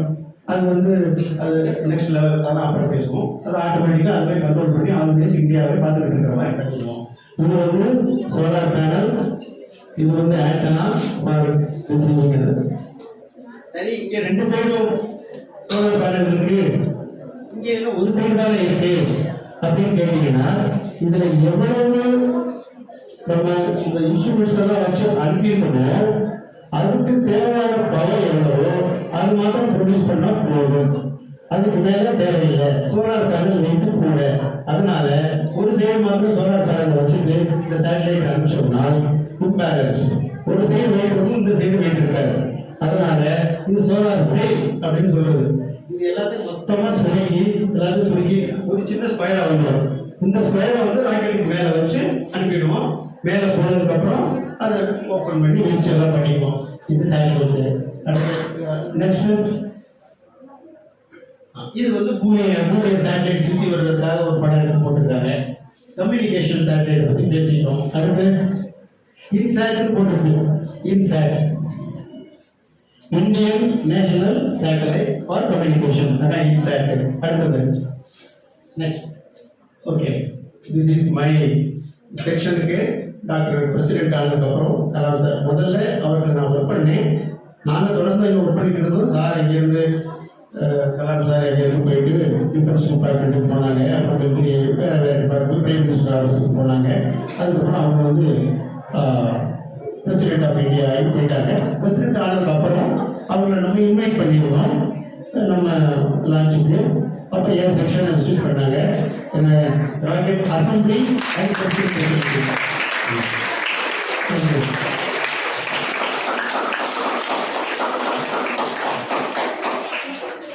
நம்ம செக்ஷனை விசிட் பண்ணி என்ன நடந்துட்டு இருக்கு, என்ன பண்ணிட்டு சொல்லி கேட்பாங்க. Is one of the great man. I had an opportunity and fortunate that I have worked under him. So இது என்னுடைய வாழ்க்கையில் ரொம்ப பெரிய சொல்ல ஒர்க் பண்ணது. I learned many technical information from him. More than technical, more discipline I learned from him. How to manage things we learned him. அதாவது யாரையுமே இவர் டிஸ்டார்ட் பண்ண மாட்டாங்க. இப்போ ஒரு ப்ராஜெக்டை எங்களுக்கு கொடுத்து இதை எல்லாரும் கேட்டுக்கணும். ஒரு ப்ராஜெக்டை நம்மகிட்ட கொடுத்து ஒரு 4 பேர் என்ஜினியர்ஸை நம்மகிட்ட கொடுத்து இந்த 4 பேரை வச்சு இந்த ப்ராஜெக்டை ஒரு மாசத்துல முடிச்சு கொண்டுட்டு வந்து டெலிவரி பண்ணணும்னு சொல்லி நமக்கு ஒரு இன்ஸ்ட்ரக்ஷன் கொடுத்து 4 இன்ஜினியரை கொடுத்தாச்சுன்னா by hook or crook we have to do it. We have to do it. எப்படி செய்யணுங்கிறதுலாம் தெரியாது. எங்கேயும் செய்ய முடியாத இருக்கிற ப்ராப்ளம்ல மாட்டிட்டோம்னா அதை போய் சொன்னோம்னா அதை கிளியர் பண்ணி கொடுப்பாங்க. சார் 4 பேர் கொடுத்தீங்க, 2 பேர் தான் நல்லா வேலை பார்க்குறாங்க, அது ஒருத்தர் சரியாக வரமாட்டேங்கிறாங்க, ஆஃபீஸுக்கு அவரை வச்சு வேலை பார்க்க முடியலன்னு சொன்னாங்க. அவர் சொல்லுவார் அடுத்த வார்த்தை, இவரே மேனேஜர், வேற இன்ஜினியர்ஸ், உனக்கு சேலரி கூட, மேனேஜருக்கு சேலரி கூடவா இல்லையா? மேனேஜருக்கு சேலரி கூட, என்ஜினியருக்கு சேலரி கம்மி. So your duty use to get the output from all the 4 engineers. If they are not doing, it is your duty to get the job. Everybody individually is having a talent. ஒவ்வொருத்தருடையும் ஒரு திறமை இருக்கு. அந்த திறமையை வெளிக்கொண்டு வருவது தான் உங்களுடைய வேலை. அது சரியில்லைன்னு சொல்றதுக்கு ஒன்று நான் மேனேஜராக போடலை. அவங்களுடைய திறமையை வெளிக்கொண்டு வர்றதுக்கு தான் நீ manager. So I don't want to hear anything like this from you. and deliver product நம்ம சரியில்லைன்னு வரும். அதனால இவர் ஒரு ப்ராஜெக்ட் கொடுத்தாருன்னா is one of the great manager, the great problem solver, one of the great scientist. I have repeatedly I want to tell I am fortunate enough that I have worked under him. அதுதான் என்னுடைய பெருமை. ரெண்டாவது, இப்போ நம்ம டெக்னிக்கலாக எல்லாம் பேசிட்டோம். Now that I want to talk something else. அதாவது ராக்கெட்ல பிரின்சிபல் வந்து main principle less weight more strength. இதுதான் ராக்கெட்டுடைய ஒரு வார்த்தை. வெயிட் கம்மியாக இருக்கணும், ஸ்ட்ரென்த் கூட இருக்கணும். இதுதான் ராக்கெட்டுக்கு தேவை. ரொம்ப கனமான ராக்கெட்டை பண்ணிட்டோம்னா ராக்கெட் எரிஞ்சதுலேருந்து எரிபொருள் வந்து லிஃப்ட் ஆஃப் ஆச்சுன்னா நல்லா எரியும், ஆனால் ராக்கெட் தூக்காது. ஏன்னா அதோடைய செல்ஃப் வெயிட்டே கூட. அதனால self weight of the rocket கம்மியாக இருக்கணும், அதுலேருந்து ப்ரொடியூஸ் பண்ணக்கூடிய த்ரஸ்ட் அதிகமாக இருக்கணும். அந்த மாதிரி செய்யும்போது சாதாரண மெட்டீரியல்ஸ் எல்லாம் உட்காராதுங்க. நாங்கள் ஸ்பெஷல் மெட்டீரியல்ஸ் எல்லாம் டெவலப் பண்ணியிருக்கோம், நிறைய மெட்டீரியல். அதில் அப்படி டெவலப் பண்ண மெட்டீரியல் தான் இன்னைக்கு நீங்கள் தலையிலெல்லாம் மாட்டிக்கிட்டீங்க. ஹெல்மெட்டு ஃபைபர் கிளாஸ், இந்த ஃபைபர் கிளாஸ் எல்லாம் அந்த காலத்தில் இதுக்காக உருவாக்குது. கேவலா அப்படின்னு ஒரு மெட்டீரியல் தான் உருவாக்கணும். இதை உருவாக்கி ராக்கெட்டுக்கு யூஸ் பண்ணிட்டு இருக்கோம். அப்பதான் கலாம் சார் சொல்வாரு, we are spending lot of money, public money. அதாவது அவர் ஆல்வேஸ் அவருடைய கான்ஷியஸ்னஸ் இருக்கும். we are spending lot of money, public money. It should be useful for the public. We should not use only for the scientific purpose. அப்படின்னு சொல்லிட்டு அவர் என்ன பண்ணாரு, இந்த கால் இல்லாதவங்களுக்கெல்லாம் அந்த காலத்துல கால் பண்ணி மாட்டுவாங்க பார்த்துருக்கீங்களா? ஒரு கால் இருக்கிறவங்க, ஒரு கை இருக்கிறவங்களுக்கெல்லாம் கால் கை, செயற்கை கால் செயற்கை கை பண்ணி மாட்டுவாங்க. அது பார்த்தீங்கன்னா கட்டையில் பண்ணியிருப்பாங்க. பயங்கர வெயிட்டாக இருக்கும். அதை தூக்கியே நடக்க முடியாது அவங்களால அந்த கட்டையை. அவர் என்ன பண்ணாரு, இந்த கால் இவ்வளவு வெயிட் உள்ள இந்த கட்டைய நம்ம லைட் வெயிட்டா நம்ம டெவலப் பண்ணியிருக்க மெட்டீரியல் அதை செய்யணும் அப்படின்னு சொல்லிட்டு ஃபைபர் கிளாஸ் லைட் கேவலார் லைட் அதெல்லாம் பண்ணி ரொம்ப லைட் வெயிட்ல நிறைய பண்ணி இப்போ எல்லாரும் ரொம்ப லைட் வெயிட் காலில் போட்டுட்டு இருக்காங்க. நாட் ஓன்லி சிம்பிளி நடக்கிறது இல்லை, இன்னும் ஸ்போர்ட்ஸ் மேனெல்லாம் அந்த மாதிரி காலில் அந்த லைட் வெயிட் கால் போட்டுட்டு யூஸ் பண்ணிட்டு இருக்காங்க. இதெல்லாம் நீங்கள் பார்த்துருக்கீங்களா? இது எப்படின்னு சொல்லி திங்க் பண்ணிருக்கீங்களா? ஒய்ன்னு கேட்டுருக்கீங்களா? கேட்கணும். அறிவியல்ல நீங்க கேட்க வேண்டியது ஒய் நாட். எந்த அளவுக்கு நீங்க ஒய் நாட் யூஸ் பண்றீங்களோ அந்த அளவுக்கு உங்களுடைய நாலேஜ் இம்ப்ரூவ். இவர் கலாம் சார் வந்து you will not think only on one area. ஒரு பொருள் செய்யறது எல்லாருக்கும் உபயோகப்படுத்தணும் அப்படின்னு நினைக்கக்கூடியவர். இப்போ மிலிட்டரியில சண்டை நடக்குது, நம்மளுடைய வீரர்களும் அங்கே நிற்கிறாங்க. ஐ திங்க் டைமுக்கா இல்லை முடிச்சிடணுமா? முடிச்சிடறேன். மிலிட்டரியில நம்ம சண்டை போடுறோம், நம்ம வீரர்களும் அங்கே இருக்கிறாங்க. நம்ம பின்னாடி இருந்து உங்களுக்கு ஆயுதங்களை எல்லாம் அனுப்பிட்டு இருக்கிறோம். அவங்க இங்கே வச்சு அதை உபயோகித்து சண்டை போட்டுட்டு இருக்கிறாங்க. ஆயுதங்கள் தூண்டிடுச்சு, அவங்களுக்கு சாப்பாடு அனுப்பணும். அப்படிங்கும்போது நம்ம இங்க இருந்து பிளைட்ல ஏற்றி அவங்க சண்டை போடுற இடத்துக்கு அனுப்பணும் ஊருக்குள்ள இருக்கு. அப்ப வெயிட் அதிகமா ஏற்ற பிளேனுடைய ரன்வே லென்த் கூடும். வெயிட் ஆஃப் த பிளேன் கூடிச்சுன்னா ரன்வேனுடைய லென்த் கூட வரும். வெயிட் கம்மியா இருந்துச்சுன்னா சின்ன ரன்வேயே கேட்க போயிடும். அப்ப ரன்வே லாங் ரன்வேய வார் ஃபீல்டுல சண்டை நடக்கிற இடத்துல நம்ம மெயின்டைன் பண்ணணும்னு நினைச்சோம்னா முடியாது. நம்ம ஒரு 4 கிலோமீட்டர் இடத்துக்கு ஒரு பெரிய ரன்வே போட்டு அதுல போது இறங்குறதுக்கு ஏற்பாடு எல்லாம் பண்ணி வச்சிருந்தோம்னா எனிமீஸ் வந்து அந்த 4 கிலோமீட்டர் நடுவில் 2 இடத்துல சின்னமா ஒரு பாம்பு போட்டு போயிட்டாங்கன்னா அது டிஸ்கண்டினியூட்டி ஆகிப்போது, ரன் ஆகாது. அப்ப என்ன பண்ணணும்? வெயிட்டும் போகணும், ரன்வேயும் மெயின்டைன் பண்ண முடியாது. இப்படி ஒரு சூழ்நிலை உருவாச்சு 1974-75. அப்போ கலாம் சார் என்ன அட்வைஸ் பண்ணாருன்னா, நம்ம ராக்கெட்டை எப்படி யூஸ் பண்ணலாம் அப்படின்னு சொல்லி ஒரு லிஃப்ட் மோட்டார் அப்படின்னு சொல்லி ஒரு மோட்டார் ஒன்று டெவலப் பண்ண சொன்னார். I am also one of the member of the lift motor committee. என்னன்னு கேட்டா, ராக்கெட்டோட பிளேனுடைய 2 விங்கிலையும் 2 ராக்கெட்டை பிக்ஸ் பண்ணி கொஞ்சம் தூரம் ரன் ஆன உடனே 1/2 கிலோமீட்டர் ரன் ஆன உடனே ராக்கெட் ஃபயர் பண்ண உடனே அப்படி விட்டாங்க. அது லிஃப்ட் மோட்டார்னு சொல்லுவாங்க. அது டெவலப் பண்ணாங்க. ஸோ ஆல்வேஸ் இவருடைய எண்ணங்களும் இவருடைய அப்ரோச் வந்து சோஷியல் ரிப்பேர்மெண்ட்டையும் இணைச்சு தான் இவர் செயல்படுவார். அப்பேற்பட்ட மகான் இவர் doctor Kalam. Now that I think I have to stop with this. Children understand வாங்க, ரொம்ப நேரம் ஆச்சு. இப்போ நாங்க ஒரு சின்ன லான்ச்சிங் போட்டு காமிச்சிட்டு முடிச்சிடுவோம். சரியா? I think I am happy with my presentation. Yes. So did you understand something whatever I said? Do you have any question? No question. Oh, please ask. சத்தமா கேளுங்க. Why you was a failure? இங்க இருந்து Chandrayaan launch பண்ணிட்டோம், நேரம் போயிடுச்சு. அங்க இருந்து வந்து சந்திரனை நோக்கி இறங்கணுமா இல்லையா? இங்க இருந்து நம்ம லான்ச் பண்ணிட்டோம், நேரம் போயிடுச்சு. மேல போய் மறுபடியும் சந்திரனை நோக்கி இறங்கி போகுது. சந்திரனுக்கு ஒரு ஈர்ப்பு விசை இருக்கு இல்லையா? பூமிக்கு ஈர்ப்பு விசை 9.08 மீட்டர்ஸ் per செகண்ட் ஜி. பூமிக்கு வந்து 1/3 சம்திங் தான் இருக்கு. அது இழுக்கும். அது இப்ப நம்ம அப்படியே விட்டுட்டோம்னா நேர போய் சந்திரன்ல முட்டி குறுக்குள்ள போகும். அப்ப என்ன பண்ணணும்னா அது இறங்கி சந்திரனை நோக்கி போய்கிட்டு இருக்கும் பொழுது அதுல ரெட்ரோ ராக்கெட்ஸ் வச்சு அது எதிர்க்கிற மாதிரி அந்த ராக்கெட் வச்சு அதை ஃபயர் பண்ணணும். அப்ப என்ன ஆகும்னு கேட்டா, போக போக போக போக பூமியினுடைய சந்திரனுடைய இழுப்பு விசைக்கு எகென்ஸ்டா தூக்குறதுக்கு ட்ரை பண்ணணும் இந்த ரெட்ரோ ராக்கெட். அது மெதுவாக போய் ஒரு 40 மீட்டர் 50 மீட்டர் உயரத்தில் போகும் பொழுது இதை ஃபயர் பண்ணி மெதுவாக போய் ஸ்மூத் லேண்டிங் பண்ணணும். இப்போ சந்திரயான் 3 நம்ம ஸ்மூத் லேண்டிங் பண்ணணும். சந்திரயான் 2ல என்ன ஆயிடுச்சுன்னா, அந்த ஸ்மூத் லேண்டிங் பண்ண வேண்டிய 4 ராக்கெட் வச்சிருக்கோம் 4 காலத்துல அதுல கொஞ்சம் ப்ராப்ளம் வந்துருச்சு. அதனால வேகமா போய் ஊட்டிடுச்சு. அதனால நம்மளுடைய கண்ட்ரோல் சொல்லிச்சு. பட் ஃபார் இன்ஃபர்மேஷன், இப்பவும் சந்திரயான் 2 வந்து சந்திரனில் இறங்குறதுக்கு நம்ம அனுப்பிச்ச சிஸ்டம் ஒர்க் பண்ணுது. ஆனால் நம்ம நினைச்ச மாதிரி ஒர்க் பண்ணல. அங்கிருந்து சிக்னல் வந்துட்டு இருக்குது. நம்ம அப்பப்போ அதை கேப்சர் பண்ணி எந்த அளவுக்கு யூஸ் பண்ண முடியுமோ பண்ணிட்டு இருக்கோம். சரியா? Any more question? எனக்கு கேட்கல, யார் அங்கிருந்த கேட்டு சொல்லுங்க. No question? எஸ் பரன்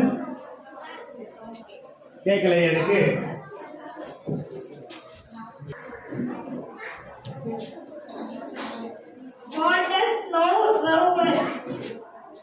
What is rover?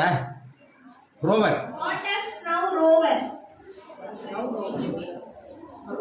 Chandrayaan-3 rover. Chandrayaan-3 rover. One is rover, another is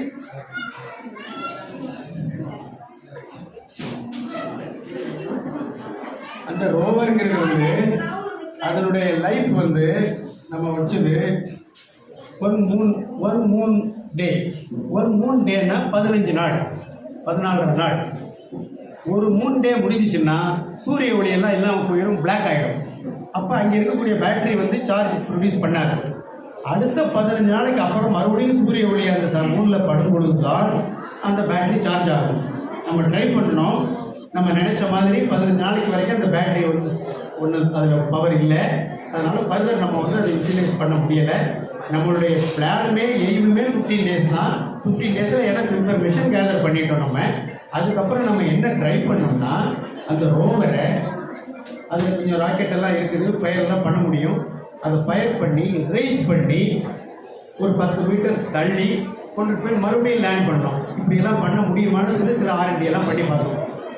அதில் அதுக்கு ரொம்ப டீட்டெயிலாக எக்ஸ்பிளைன் பண்ணணும் உங்களுக்கு. அப்புறம் it's all. Anything more? Can I close my presentation? Can I with your permission? Yes. அந்த அந்த மைக்கை கொடுமா தம்பிகிட்ட. மனிதர்களை வச்சு ஏன் சார் நம்ம இந்தியாவில் வச்சு நிலாவுக்கு அனுப்பல, விண்ணுக்கு அனுப்பல சார்? நிலாவுக்கு ஏன் அனுப்பணும்? எதுக்கு அனுப்பல? மனிதர்களை அனுப்பல.